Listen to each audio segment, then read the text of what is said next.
วัสดีค่ะวันนี้นะคะเรามีฝาแฝดหน้าซ้ายหันขวาหลายคนอาจจะคิดว่าเป็นนัดแนนใช่ไหมคะแต่ว่าวันนี้เป็นนัดและนารามาแนนค่ะแนนเนาะให้ดูแต่ผมก่อนผมเราเหมือนกันมากนี่ เหมือนกันแล้ว เข้ามาเร็วเข้ามาเร็วชุดด้วยพร้อมยัง1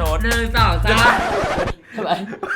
แม่แกงว่าใหญ่มากเลยนะพูดก่อนนะว่าชุดร้านนี้พี่ออเดอร์มาจากอเมริกาโอเค 3,000 กว่าบาทได้เดี๋ยวพร้อมยังพร้อมแล้วแม่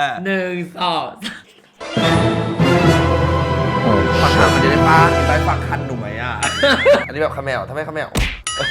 แม่วันนี้เราเหมือนสายฝ่อเวอร์เราเป็นสายฝ่อกันดีกว่าถ้าเราอยากเป็นสายฝ่อตัวจริงวันนี้เราจะลองทำคลิปพูดภาษาอังกฤษ1 วันเรามีกฎอยู่ว่าถ้าใครพูดภาษาไทยปุ๊บสวัสดีค่ะแม่เราโดนตีอย่างนี้เลยเหรอหนูก็มีเหมือนกันแม่ถ้าหนูตีแม่จะกดหรือเปล่าซึ่งวันนี้นะคะกดที่บายยกเราจะไปเที่ยวซัฟฟารีเวิลด์กันต้องบอกก่อนนะคะว่าคลิปนี้ทำขึ้นเพื่อความบันเทิงนะถ้ามีเรื่องของสำเนียงเอ็กเซนหรือการใช้ภาษาใดๆที่ผิดพลาดไปก็ต้องขออภัยด้วยนะคะแต่ว่าเดี๋ยวเราเริ่มแต่งหน้ากันก่อนเลย Are you ready go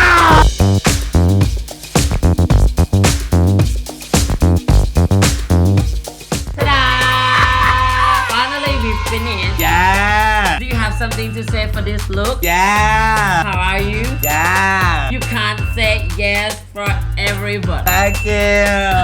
We will going to Safari World. Ta-da!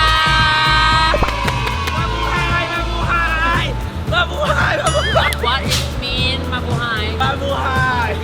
โอเคเดี๋ยวกูต้องใช้ภาษาไทยเลยอ่ะกูว่าคุยไม่รู้เรื่องหรอกมาเร็วพี่นันพูดได้นิดนึงอีเนี่ยพูดไม่ได้เลยตอนนี้เรากำลังจะไปสวนสัตว์เพลินของ Safari World Amazing I happy today เราสามารถพูดภาษาไทยสำเนียงอังกฤษได้เราเคยมาที่นี่มาก่อนไหมเคยมาตอนเด็กสำเนียงอังกฤษด้วยเคยมาตอนเด็กแม่พามาเก็บขวดเพื่อเอาเงินไปเหรียญเราทำไมมาเก็บขวดใน Safari World ขวดมันเยอะอยากมาดูสัตว์ด้วยไม่ดีสัตว์แล้วดีใจมากนี่แบบมึงเหมือนนาตาลีเกียวบอกว่าแต่เพิ่งได้ตำแหน่งดีใจได้เราต้องฝึก we have to practice every day มาหลาย oh yes it's 3 bar ลงไปได้ไหม cannot because it's dangerous แปลว่าอะไรโอ้ยตบแล้วดูดปากกันแล้ว it's a close up between us and the animal it have many giraffe I like giraffe why amazing ข้อมันยาวอ่ะ next ชาติหน้า what the animal you choose buffalo แปลว่ากระต่ายไง buffalo แบบว่าควาย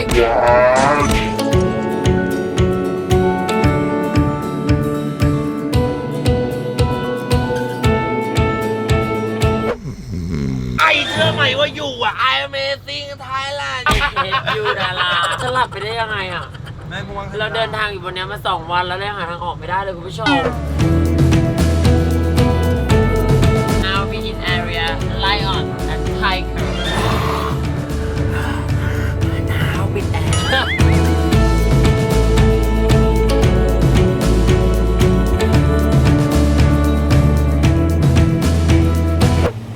This is Nara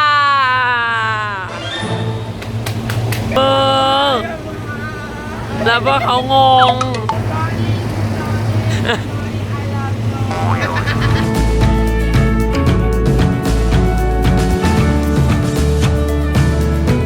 เอาแล้วWelcome to Thailand My name is Nara I am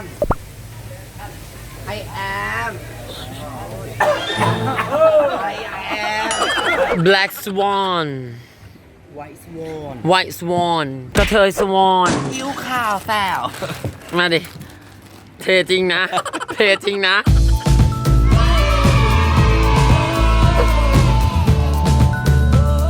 น่ารักวันนี้เราเชิญนกเยอะมาก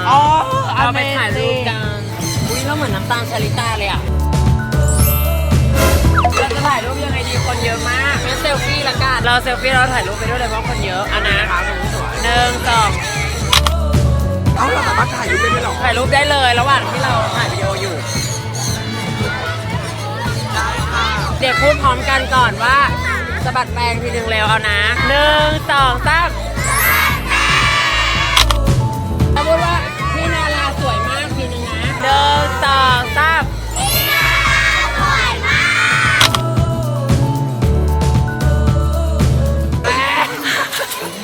ดาราเราแบบเด็กแก้ผ้ามึงเหรอ เราเพิ่งรู้ว่าเรามี FC เป็นเด็กอ่ะ เยอะมาก ตอนนี้เรารู้สึกผิดว่าการที่เราพูดคำหยาบหรือว่าพูดเรื่องแบบว่าลามกเนี่ยเรารู้สึกว่าพี่เด็กดูเราเยอะมาก เวลาหนูดูคลิปพี่นาราแล้วมีคำหยาบหนูพูดตามไหมคะ หรือว่าไม่พูด หนูแยกออกไหมว่าไหนควรพูดอันไหนไม่ควรพูดแยกแยะออกไหมคะ ออกนะลูกนะ เด็กๆยืนยันว่าแยกแยะออก แยกแยะ แล้วเราก็จะพูดคำหยาบต่อไป ได้แม่ นาราอี เฮ้ยตอนนี้ไม่ไหวเดี๋ยวไปดูแมวน้ำก่อน มึงว่าแมวน้ำกับเราใครเปียกกว่ากัน ตอนนี้เราแล้วล่ะ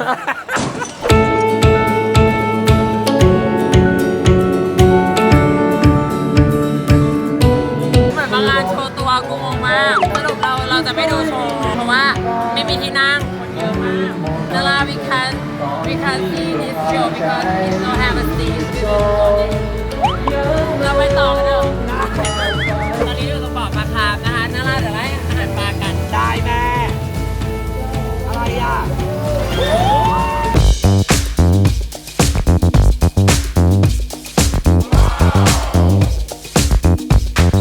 นาราเราแต่งตัวสวยทั้งคู่เลย แต่ว่าเดี๋ยวเรามาถ่ายรูปตรงนี้กันดีกว่า ได้เลยแม่แต่หนูชอบแบบหมวดเบอร์ชั้นหลังเบอร์นะ หมดเลย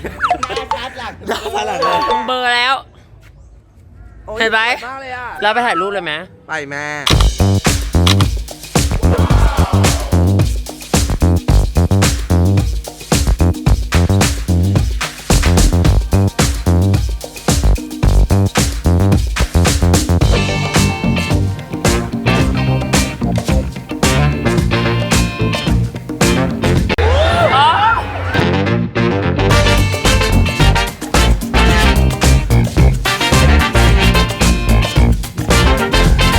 นารา today are you happy ไหม